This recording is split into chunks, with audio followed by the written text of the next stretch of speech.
Hello, my name is Matt McLean, and I wanted to share some school executive management tips for our Cohort 3 Sandhills Leadership Academy interns. I want to focus on 5 areas today: the schedule, the budget, the building, crisis management, and discipline. They all affect the instruction in your school, and as we know, that's our goal, to be the instructional leader of our school. How you deal with all of these issues and items reflect your values, vision, and educational philosophy.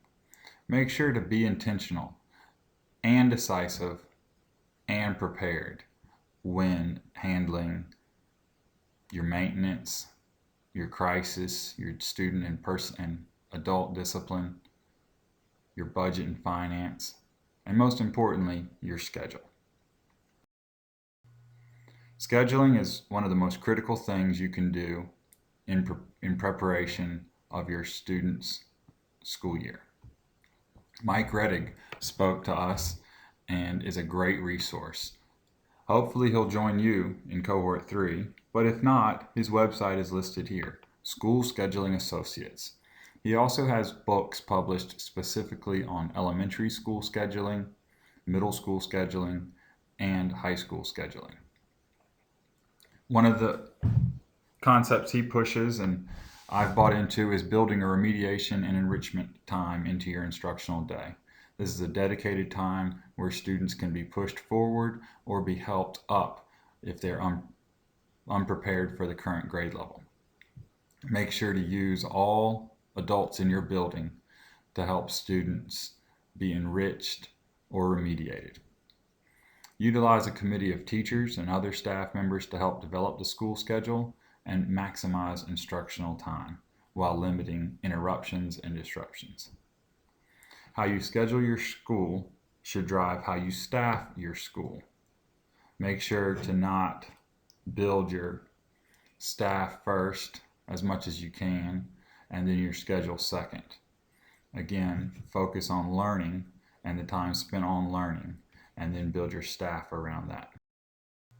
Our finance and budget. It can be a very technical piece. So just to give some overview, the public schools in North Carolina get most of their money from the state, about 60%. The local school system provides about a quarter, and federal dollars and grants make up the other 15%. Remember that most of your money is spent on adults in the building. Make sure all the people you hire can influence and increase student learning as much as possible. Every job in the school should first and foremost be focused on increasing student learning. Make sure you include your school improvement team in the budgeting process. Schools have a lot of discretion in how to spend their professional development money, how to spend their instructional supply money. And for more information about the finance procedures and what you can purchase and use for your money, use DPI's website and the Finance and Business Department as a resource. And remember, your local school finance officer in his office or her office is your ultimate resource for how things are done in your LEA. And to get an overview on local school funding, the Public School Forum publishes a report every year, and you should hopefully have access to that, but if not, I listed the report, the Public School Forum Local School Financing Study. Feel free, I would encourage you to use that to support appeals or calls for increased school funding.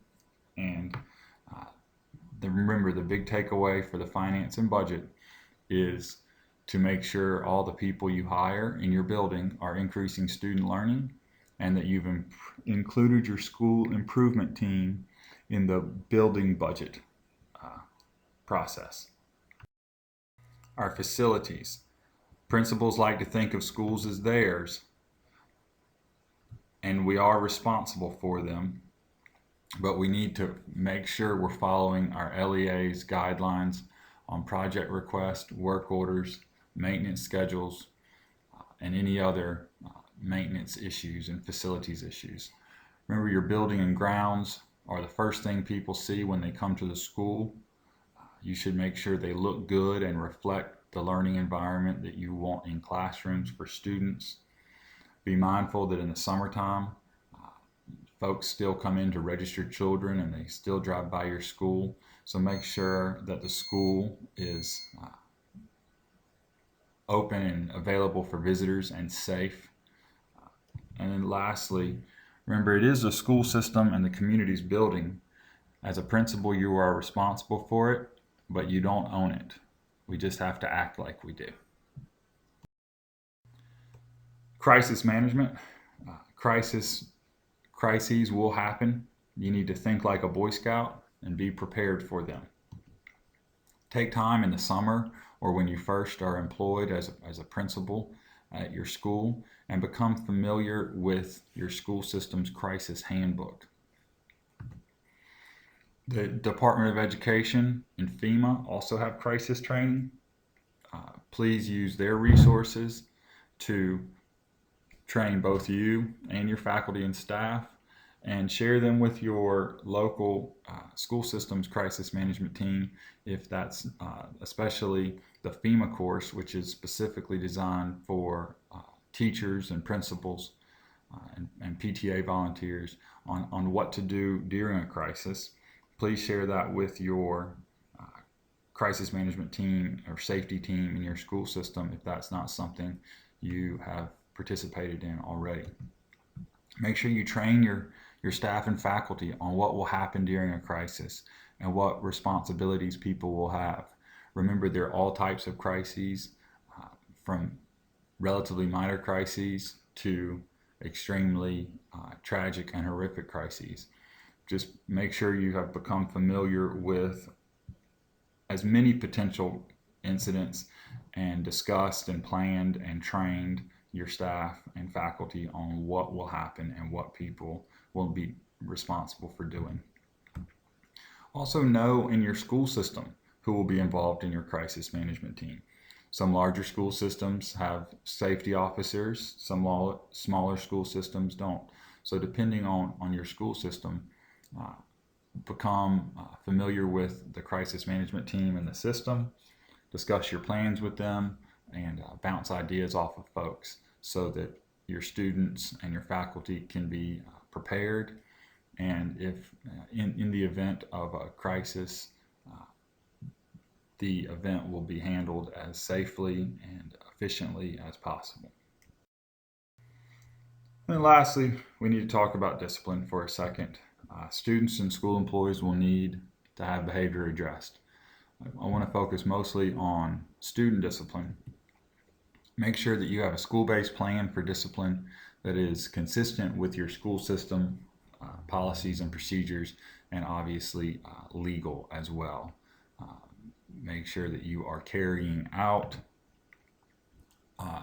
any student discipline in a consistent and fair manner. Most school systems use a progressive system of discipline, but understand the long-term impact of removing a student from the class and balance it against the need for learning to take place in that classroom today. As much as possible, we want to keep our students in class so that learning can happen for that student and all the other students in the classroom. I would caution against removing students from the classroom for any other reason than their behavior in the immediate sense is impacting student learning in a negative way. Be aware that students who are suspended from school are more likely to drop out of school and more likely to end up in the criminal justice system. We also need to be aware that students of color and poverty are suspended at a much higher rate across the country and across North Carolina. And we need to understand and be aware that students are not suspended at the same rates for the same incidents across school systems and across the state as well. So we want to focus on student learning, but we also need to make sure that we're consistently and fairly enforcing school rules and taking into account the policies, or taking into account the negative consequences of suspending students from school. And if you want to get some more research, the Breaking School Rules report published by the Council of State Governments is a great resource, and that will help you understand a more broad view of the true cost of suspending students, and how impactful